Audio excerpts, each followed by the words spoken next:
Good evening and welcome to this PBS special, The Mueller Report. From Frontline and the PBS NewsHour, I'm Judy Woodruff. As we come on the air tonight, Special Counsel Robert Mueller's two-year investigation into Russian interference in the 2016 election has been completed and delivered to the Attorney General of the United States, William Barr. However, very little of the report itself has been made public, other than a letter from Barr to congressional leaders, briefly summarizing its findings. The letter says that the Mueller investigation concluded that while the Russians tried to interfere in the election process to benefit then-candidate Trump, there was not evidence that the president or his team conspired or coordinated with the Russians in this effort. And on the question of whether the president obstructed justice during the Mueller investigation, the letter notes that the prosecutor did not reach a decision on that matter. It says the Mueller report does not conclude that the president committed a crime. It also does not exonerate him. Barr, however, said he concluded there was no obstruction. Many members of Congress are now demanding to see the entire Mueller report. That will surely be debated vigorously in the days ahead. But now seems an ideal moment to step back and examine what we know about how this investigation unfolded and to analyze its initial impact and the next steps to come. Later in this special, I'll talk to the president's attorney, Rudy Giuliani, and to some top legal minds who will help us understand where this is headed. But first, our colleagues at Frontline have done extensive reporting about the Mueller investigation and the Trump team over the past year, until the report was delivered to the Department of Justice on Friday. Robert Mueller has submitted his report on the Russian Bob Mueller has submitted his report to the Attorney General, period. The road to the Mueller report goes back to the 2016 presidential campaign and to Russia. Russia, if you're listening, I hope you're able to... Evidence of Russian interference had sparked a secret FBI investigation that followed Trump into the White House. The very inauguration of President Trump, poses challenges to the FBI because they have investigations on Paul Manafort, the former campaign chairman, Carter Page, foreign policy advisor to the president's campaign, George Papadopoulos, a foreign policy advisor to the campaign, and Michael Flynn, the national security advisor. And so, these are four people in the national security space who are all under FBI investigation. Within the first week of Trump's presidency, FBI Director James Comey received a phone call. Surprise call from the president. Want to come over for dinner, Jim?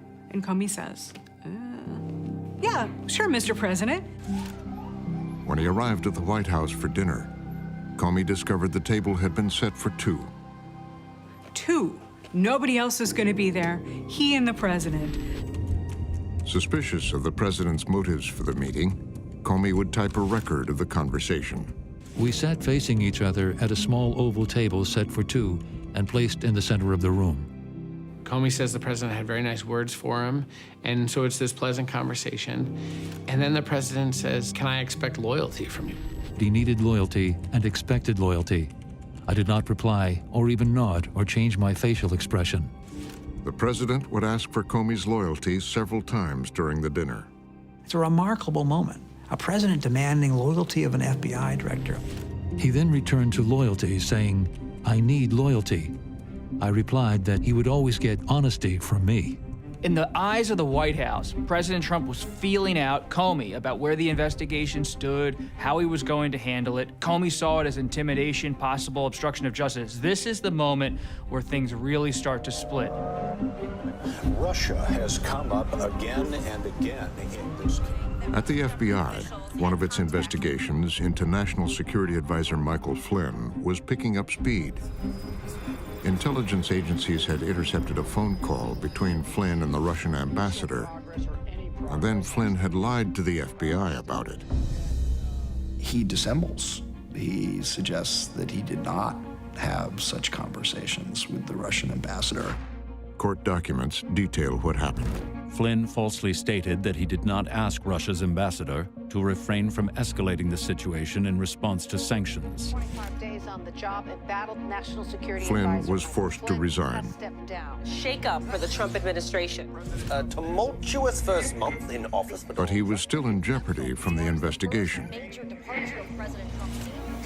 Now the president took an extraordinary step.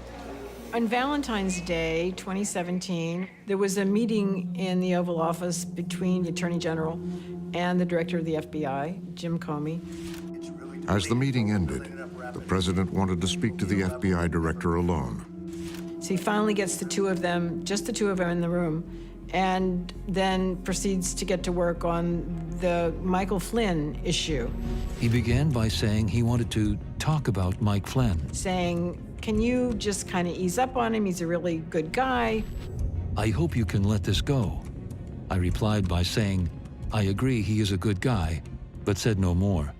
Is the president asking the FBI director to stop looking at Russian interactions with the campaign? Is he trying to shut down a counterintelligence probe that began in July of 2016?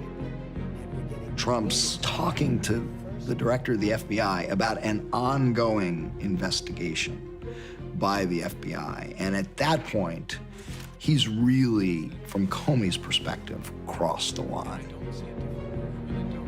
It's really in direct contravention of policies that have been in place ever since Watergate to not have that type of interference by the White House in investigations undertaken by the department or the Bureau. Jim called me shortly after he left the White House. And I remember just listening to the details of that meeting and really being in a state of shock. That's when I realized that this was not simply a lack of sophistication or a lack of understanding about how we do our work. It was an active effort to influence what we were doing. Once again, Comey typed his notes of the meeting on his laptop. Comey begins opening his laptop and typing down the words, the phrases that he can remember, the president said, because he's that scared of what this is that has just happened.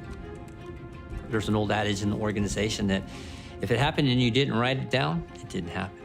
And so I think that he was thinking at that time that, you know, the president's at least walking himself down this trail to an investigation where he could become subject to investigation, and I need to be able to document what has happened. For the first time, FBI Director James Comey will But Comey didn't back down. Comey will be appearing before a House Intelligence Committee. In fact, he went public. In testimony before Congress. Tell you what he knows. It's all public on live television, no filters. Mr. Chairman, Ranking Member Schiff, members of the committee, thank you for including me in today's hearing. I'm honored to be here representing the people of the FBI. I have been authorized by the Department of Justice to confirm. I have been authorized by the Department of Justice, to confirm, and kind of all heads turn to the television in every newsroom in America, and we're saying, is Comey going to confirm on the record that they're investigating the Trump campaign? That the FBI, as part of our counterintelligence mission, is investigating the nature of any links between individuals associated with the Trump campaign and the Russian government, and whether there was any coordination between the campaign and Russia's. He confirms this in front of these lawmakers, and that's kind of a big moment. Suddenly we're off to the races. This is now, to Trump's mind, a direct and public threat to his presidency. I just want to make sure we get this on the record. Do you have any evidence that any current Trump White House or administration official coordinated with the Russian intelligence services? Not a question I can answer. That was the death knell, at least as we understand the president's thinking. Once he heard and saw that, because apparently he was watching, that was, at least in his mind, that was the end of Jim Comey. The head of the FBI dropped 2 bombshells landing at the White House doorstep. Comey publicly confirming for the first time that the FBI is... As the headlines got worse, and under pressure from Comey, Trump left Washington. He headed for his country club in Bedminster, New Jersey. It's a sort of rainy weekend in Bedminster. So Donald Trump is supposed to be out golfing He's stuck inside. He's in a sort of foul mood anyway. The president was frustrated. His family was frustrated. They felt like they were being swept into this riptide of an investigation, and they thought if they could just pluck Comey out, that maybe the investigation could end. Also, new whirlwind developments are reported. In Bedminster, on that rainy weekend, without any of his most senior staff members present, Donald Trump would make the most consequential decision of his first year in office. Trump comes to the conclusion that I can't put up with this anymore. I'm going to fire Jim Comey. There's no consultation. There's just gut instinct and raw anger. Trump dictated a letter to Comey. It is a rant, the original draft. Nobody's original draft is that great, but this draft is Donald Trump unloading all of the reasons that Comey has failed him. On Sunday, Donald Trump returned to Washington with the letter, determined to carry out his plan to stop Jim Comey once and for all. Comey has been indicating that he knows so much more than he's letting on, and he's Comey opens up another investigation into... Comey isn't backing down. He said he wouldn't do anything different. Part of an FBI investigation was there collusion between Trump associates. The next morning in the West Wing, the word was out. Trump was preparing to take the fateful step of sending the letter. Word gets back to Don McGahn, the White House counsel, that this document has been prepared, and he freaks out. Our understanding is that Don McGahn reads that and says, yeah, you don't want to send that. Even Trump's abrasive advisor, Steve Bannon, was stunned. Of all people, Steve Bannon is the one in the room who's saying, you can't get rid of this guy, Jim Comey. This would be a terrible, terrible mistake. It's gonna cause a firestorm. Just play it out. If you do this, it's gonna create a firestorm. The FBI institutionally has to bleed you out. You just can't, they're not gonna allow somebody to fire and humiliate the head of the FBI. And we're going to get a special counsel on top of it. The White House counsel had a plan that might soften the blow. McGahn had separately learned that Rod Rosenstein, the Deputy Attorney General, also had concerns with Jim Comey. And he brokers this deal. So he basically says to the president, Mr. President, you don't need to send that. You should really talk to Rod Rosenstein. They set up a meeting between Rosenstein, Attorney General Jeff Sessions, and the president. The president lets them know he wants to fire Jim Comey, that's clear, and the directive for Sessions and Rosenstein is to draw up the rationale, to write memos explaining why they believe Comey had made mistakes on the job and deserved to be fired. They had their orders. Rosenstein would build a case against Jim Comey's handling of the FBI. Rod Rosenstein is a guy who served 27 years in the Justice Department, a Boy Scout. He looks like a Boy Scout, and he thinks that Comey has violated the Justice Department norms by talking too much about Hillary Clinton during the election. The president wanted the memo as soon as possible. It was a rush job. Rosenstein delivered it the next day. Rod Rosenstein's memo echoed what a lot of the Hillary Clinton campaign people had been saying for months. That Comey had inserted himself into the election. He made himself too public. He had taken on a role that did not really belong to him. The director ignored another long-standing principle. We do not hold press conferences to release derogatory information about the subject of a declined criminal investigation. Trump doesn't care about what Comey did to hurt Hillary Clinton, but it becomes the excuse, or at least the initial excuse the White House uses to explain why they were firing the FBI director. Donald Trump had fired hundreds of people face-to-face on The Apprentice. This time, as president, it would be different. He just decides to do it. Trump isn't going to deliver the message himself. He sends his longtime bodyguard in a White House car with the pink slip over to the FBI to deliver the bad news. Keith Schiller, the president's body man, can't get into the FBI. The FBI is not a place you can just walk in and be like, I have a note for Comey. I'm from the White House. Great, you're from the White House. Super. You can't come in here. He dropped off the letter and left. Breaking news, James Comey has been removed from heading The Attorney General looked at me and said, I don't know if you've heard, but we've had to fire the director of the FBI. It was completely disorienting, kind of in the blink of an eye, I immediately sensed that everything had changed. So I just looked at the Attorney General and I said, no, sir, I hadn't heard that. As the news broke, a political firestorm erupted in Washington. Outrage on Capitol Hill, some lawmakers are questioning the country's comes on the heels of what many saw as devastating testimony just Inside the White House, crisis. Hope Hicks bursts in the door and says the president is watching TV, he's watching the coverage of the Comey firing, and there's no one out there to defend him. You guys aren't doing anything to fix this. The White House is not interested in getting to the bottom of this. At first, the White House's response was to point to Deputy Attorney General Rod Rosenstein. Deputy Attorney General is a gentleman by the name of Rod Rosenstein. He made a determination that the FBI director had lost his confidence. The message from the White House is, we fired Comey because he botched the Hillary Clinton investigation, period. You know, to those who say, why now? Why fire James Comey now? What do you say? Well, I would point them to the 3 letters that were received today. Anderson, the letter by President Donald Trump, the letter by Attorney General Sessions, and really the underlying report by Deputy Attorney General Rod Rosenstein, who the FBI director reports to. All the people spinning on behalf of the White House told the press that the Comey firing was based on a memo from Rod Rosenstein, the Deputy Attorney General, which had to do with Comey's performance in the Hillary Clinton investigation. Well, the press wasn't buying that. Right, but a lot of most of this letter focuses on Hillary Clinton's emails. This is stuff that, as a candidate, Donald Trump praised James Comey for.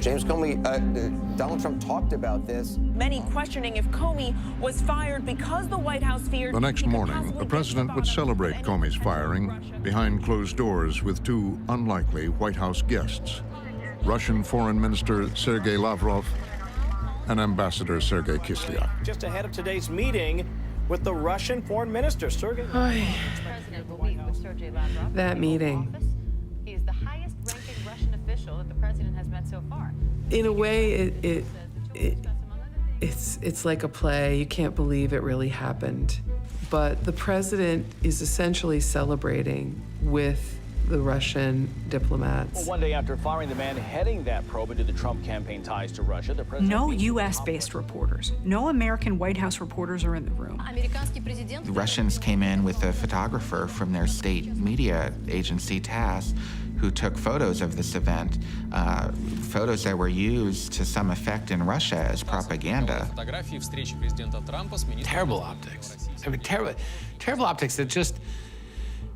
You couldn't have scripted it worse. Trump says, we're going to have a great relationship. There's this investigation. It's just become a total irritant for me. And he says, Comey's firing lifted a great weight for me. The guy was a nut job. First the firing, now the fallout. The crisis kept building. Some are comparing Comey's firing to Richard Nixon's 1973 Saturday Night Massacre. President Trump now facing outrage after firing Comey. It is hard to overstate the Then sheer the president magnitude decided to of speak out himself on his old network. This is NBC Nightly News with Lester Holt.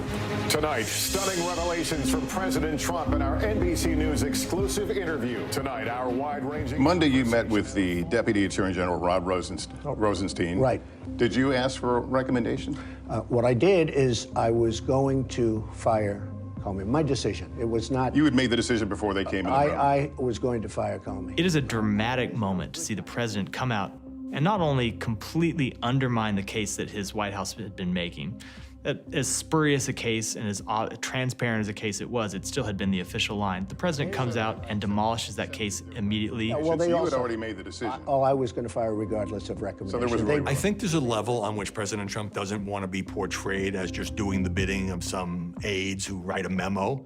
He's the decider, to coin a phrase. In fact, when I decided to just do it, I said to myself, I said, you know, this Russia thing with Trump and Russia is a made-up story. It's an excuse by the Democrats for having lost an election that they should have won. You know, the thing with Donald Trump is he often says what he believes, and if you just wait long enough, he'll tell you the truth. I mean, he'll say it. It is the interview that will likely dominate. The interview backfired. Comments to contradict the White House previous statements. Admitting Russia was on his mind. At the FBI, Acting Director Andrew McCabe was concerned that the president may have fired Comey to shut down the Russia investigation.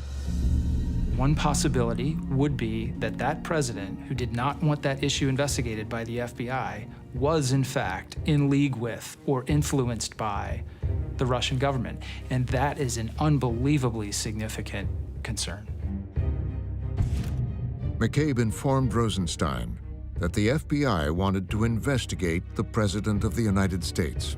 I alerted Rod to the fact that my investigators had recommended opening a case on the President of the United States for both possibility of obstruction of justice and the possibility of national security threat. Rosenstein made a decision to appoint a special counsel to oversee the investigation. Rosenstein said, I need someone to not only stabilize the investigation, I need to stabilize the Department of Justice. It had been under siege from President Trump, from public scrutiny.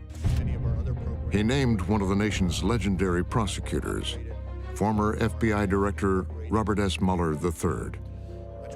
Mueller had a lifetime of preparation for this moment.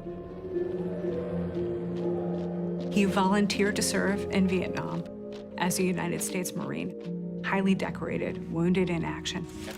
In the 90s, Mueller had tried his hand in the private sector at a prestigious law firm. He hated it.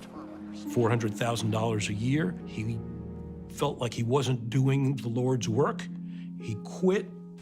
He took a substantial pay cut to become a line prosecutor.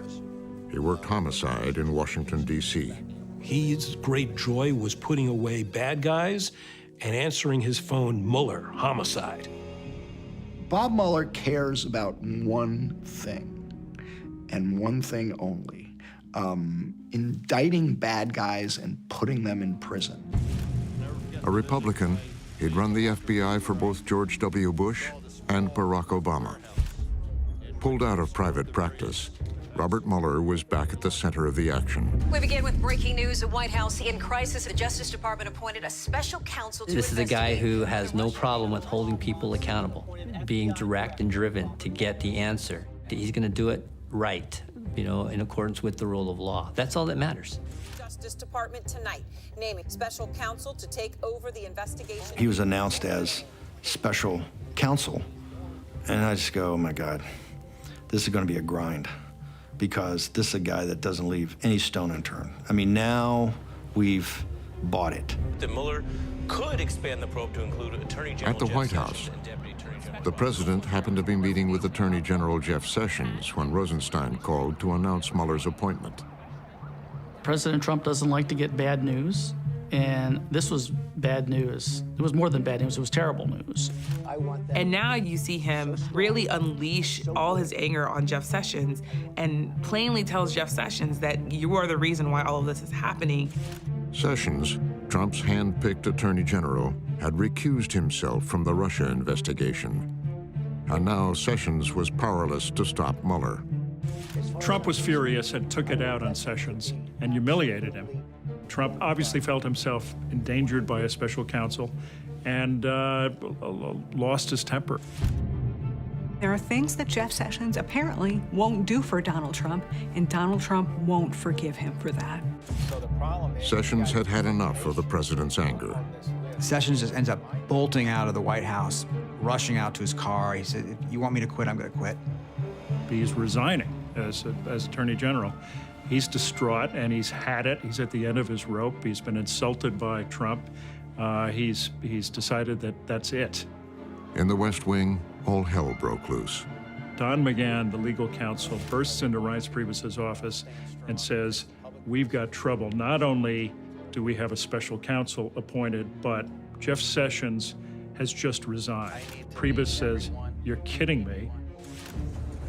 Priebus goes running down the staircase into the West Wing parking lot.